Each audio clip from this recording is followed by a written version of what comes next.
తెలంగాణలో పేద విద్యార్థులకు విద్య అంతని ద్రాక్షగానే మారుతోంది. ఏడాది పొడవునా విద్యార్థులకు నాణ్యమైన విద్యను అందిస్తామని, విద్య ప్రమాణాలను పెంచుతామని గప్పాలు కొట్టే పాలకులకు రియాలిటీ అర్థం కనిపించడం లేదు. కనీసం కాలేజీలు తెరిచే సమయానికి బోధకులను నియమించే సోయి లేదా అనే ప్రశ్నలు వినిపిస్తున్నాయి. ఒకవైపు డిగ్రీ కాలేజీలకు ఆదరణ పెరుగుతుందని, కొత్త కోర్సులతోటి విద్యార్థులను ఆకర్షిస్తామని సర్కార్ ప్రకటనలు ఇస్తోంది. కానీ మరోవైపు తరగతులు చెప్పడానికి కనీస సంఖ్యలో అధ్యాపకులు లేకపోవడం విద్యా వ్యవస్థలోని నిర్లక్ష్యానికి పరాకాష్ఠకు చేరింది. ఇక ప్రభుత్వ డిగ్రీ కాలేజీలో బోధన కరువుపైన Raj news special drive.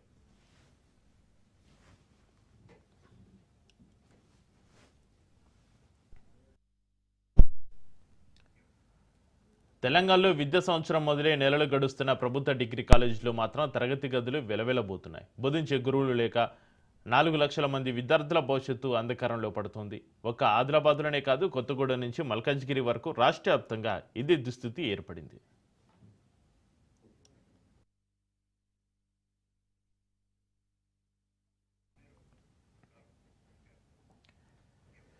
Telangana రాష్ట్రంలోని 150 ప్రభుత్వ డిగ్రీ కాలేజీలో దాదాపు 1900 అధ్యాపక పోస్టులు ఖాళీగా ఉన్నాయి.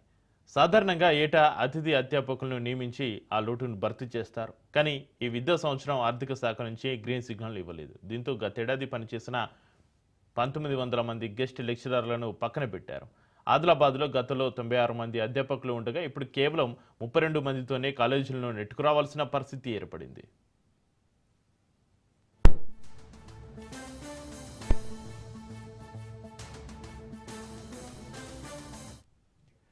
జూనియర్ కాలేజీలు, గురుకులాల్లో అతిథి అధ్యాపకులను ఏటా కొనసాగిస్తూ విద్యా సంవత్సరం ప్రారంభం నుంచే తరగతులు జరిగేలా చూస్తున్న ప్రభుత్వం డిగ్రీ కాలేజీల విషయంలో మాత్రం ఎందుకు మేనామేషాలు లెక్కిస్తోంది?